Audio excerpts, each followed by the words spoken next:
QLD, TQQQ 하시는 분들, 지금 시장을 금리 하나로만 보면 큰 흐름을 놓칠 수 있습니다.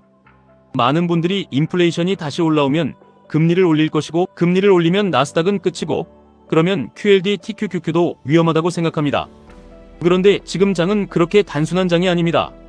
지금 핵심은 금리가 몇 번 내려가느냐가 아닙니다.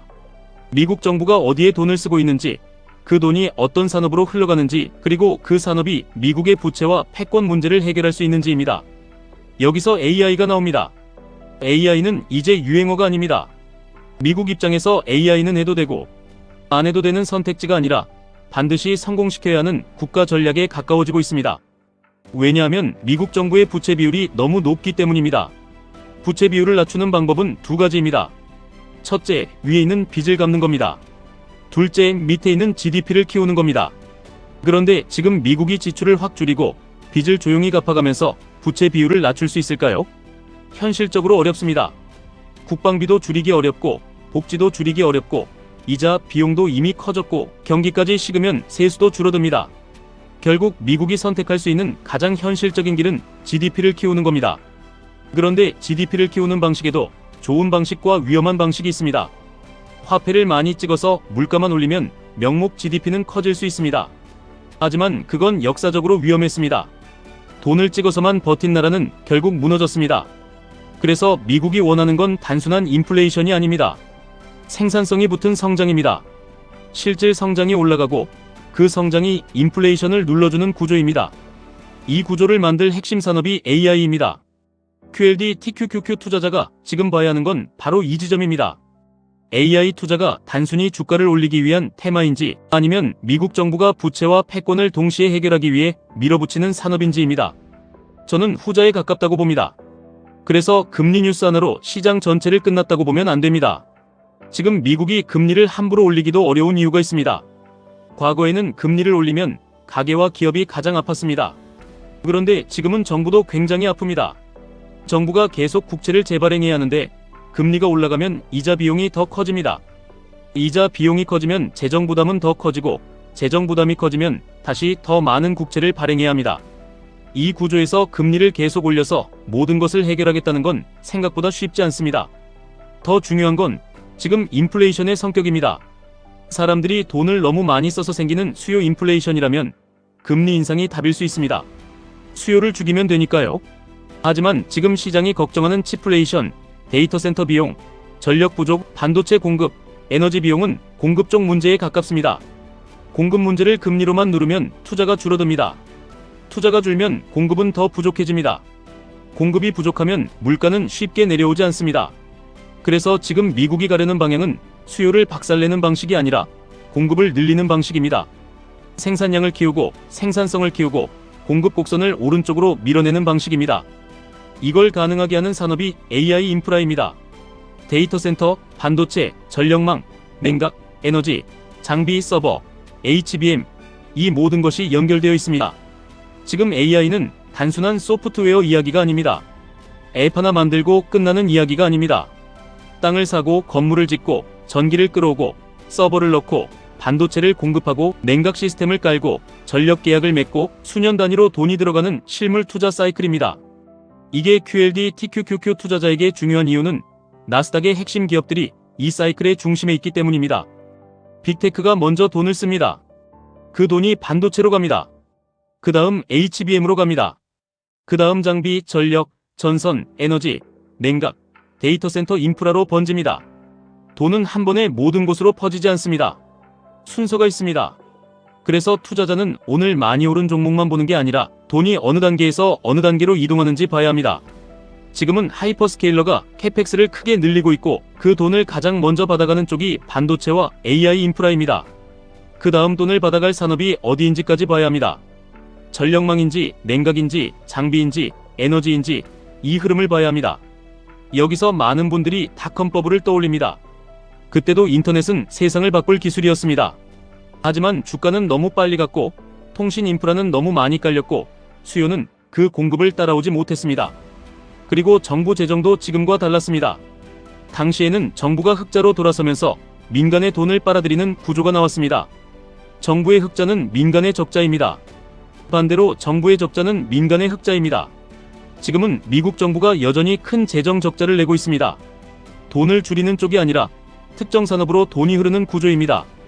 그래서 지금은 닷컴버블과 똑같다고 단정하면 안 됩니다. 중요한 차이는 수요입니다. 지금 데이터 센터는 공급이 과잉이라기보다 수요를 따라가기 위해 공급을 늘리는 쪽에 가깝습니다. 이미 지어진 데이터 센터의 공실률이 낮고 새로 지어지는 데이터 센터도 임차 수요가 붙어있는 구조라면 이것은 막연한 상상이 아니라 실제 돈이 움직이는 시장입니다. 물론 이 과정에서도 거품은 생깁니다. 좋은 기업도 비싸질 수 있고 실적보다 기대가 앞서갈 수 있습니다. 그래서 QLD TQQQ 투자자는 무조건 낙관하면 안 됩니다.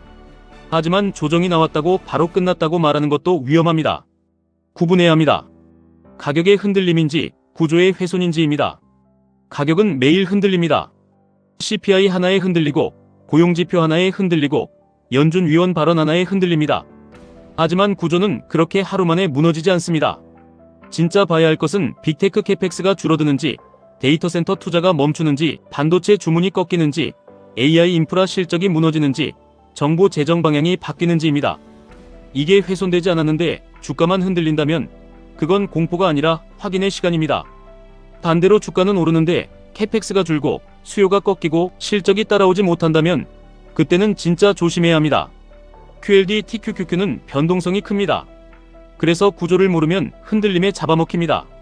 오르면 늦을까봐 사고 내리면 끝난 것 같아서 팔고 뉴스 하나의 기준이 바뀌고 계좌 색깔의 마음이 바뀝니다. 이런 사람에게 QLD TQQQ는 가장 가혹합니다. 하지만 구조를 보는 사람에게 변동성은 준비할 수 있는 구간이 됩니다. 지금 연준의 역할도 다르게 봐야 합니다. 연준이 매파적으로 말한다고 해서 무조건 시장을 죽이겠다는 뜻으로 보면 안 됩니다. 시장이 너무 빨리 앞서가면 연준은 기대를 시킵니다. 자산 가격이 너무 빠르게 선반영하면 발언으로 속도를 조절합니다. 하지만 미국 정부가 AI 생산성을 필요로 하고 부채 비율을 낮추기 위해 성장을 필요로 하고 중국과의 패권 경쟁에서 속도를 늦출 수 없다면 연준도 완전히 반대 방향으로 가기는 어렵습니다. 역사적으로도 부채 비율이 높은 시기에는 중앙은행이 완전히 독립적으로만 움직이지 않았습니다. 2차 대전 이후 미국도 부채 비율이 높았고 당시에는 정부와 연준이 협조했습니다. 금리가 쉽게 올라가지 않도록 눌렀고 그 사이 정부는 인프라를 깔고 제조업을 키우고 GDP를 키웠습니다. 시간이 지나 생산성이 나오고 부채 비율이 낮아진 뒤에야 다시 독립성이 강조됐습니다. 지금도 완전히 같지는 않지만 큰 방향은 비슷하게 볼 필요가 있습니다. 부채가 높은 정부는 성장을 원합니다. 성장을 만들 산업이 필요합니다. 그 산업에 돈이 들어가야 합니다. 그 돈이 들어가려면 자본시장이 무너지면 안 됩니다. 그래서 미국이 시장을 완전히 죽이는 선택을 쉽게 하기는 어렵습니다. QLD TQQQ 투자자가 지금 가져야 할 질문은 간단합니다. 금리가 몇 번 내려갈까가 아닙니다. 미국이 AI 투자를 멈출 수 있을까입니다. 빅테크가 캐펙스를 줄일까입니다. 반도체와 데이터 센터로 가는 돈이 끊길까입니다. 정부의 적자가 생산성 산업으로 흘러가는 구조가 바뀔까입니다. 이 질문에 아직 명확한 훼손이 없다면 단기 조정만 보고 사이클이 끝났다고 말하기는 이릅니다. 물론 아무 자리에서나 사면 안 됩니다. 큰 흐름이 살아있어도 비싸게 추격하면 계좌는 흔들립니다. 그래서 기준이 필요합니다. 상승장에서도 눌림을 기다릴 줄 알아야 하고 조정장에서도 구조가 살아있는지 확인해야 합니다. 공포가 나왔다고 무조건 사는 것도 아니고 뉴스가 나쁘다고 무조건 파는 것도 아닙니다. 결국 돈의 방향, 실적의 방향, 정책의 방향, 이 세 가지가 같은 곳을 보고 있는지 확인해야 합니다. 지금 돈의 방향은 AI 인프라입니다. 실적의 방향도 아직은 그쪽에서 나오고 있습니다. 정책의 방향도 생산성을 키우는 쪽에 있습니다. 그렇다면 QLD TQQQ 투자자는 매일의 소음보다 큰 구조를 봐야 합니다. 오늘의 결론은 이것입니다. 금리 뉴스에만 끌려다니지 마십시오. 미국의 부채를 보십시오. 정부의 재정을 보십시오. AI 생산성 사이클을 보십시오. 데이터 센터와 반도체와 전력망으로 이어지는 돈의 길을 보십시오. 그 길이 끊기지 않았다면 흔들림은 끝의 신호가 아니라 기준 있는 사람에게 다시 준비할 시간을 주는 구간일 수 있습니다. 진짜 위험한 건 하락이 아닙니다. 하락을 해석할 기준이 없는 겁니다. 진짜 기회는 상승이 아닙니다. 상승의 이유를 알고 기다릴 수 있는 겁니다. QLD TQQQ는 감정으로 들고 가는 상품이 아닙니다. 구조를 보고 기준을 세우고 흔들림을 견디는 사람만 끝까지 살아남습니다.